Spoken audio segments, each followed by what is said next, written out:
As of May 17, 2026. Based sa DMA kanina, wala naman pong hindi natapos dahil for arriving pa yung iba rito.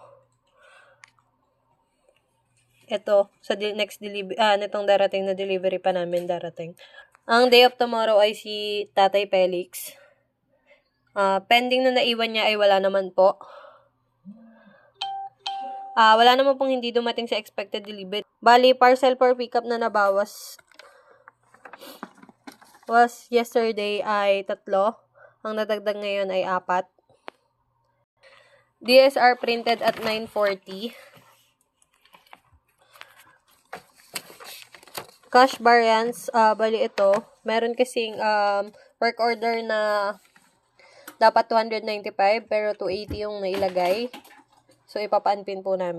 Issued receipt namin ay 5. Meron kaming total of 229 na unapproved expenses. Ito naman yung consumable po na nagamit namin today. Bali, meron kaming 2 online inquiries.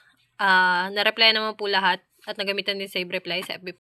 Sa Messenger naman po, merong 6. Na-replyan din po lahat at nagamitan din ng Save Reply. Sa Viber naman po, merong 2 online inquiries. Na-replyan din po at nagamitan ng Save Reply. Bali, ang key holder namin tomorrow ay si Ma'am Jam.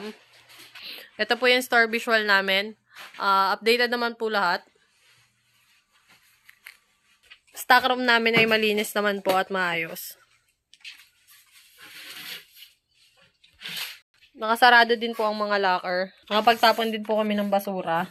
Bali, yung ABR ng DTF machine, tsaka yung DTF machine, napatay naman na siya kanina ng operator bago mag-out. Parehas din po dito sa Embro. Nakapatay rin po yung ABR tsaka yung Embro machine. Bali, hugutin na natin yung mga saksak. Nakahugot na po yun dito.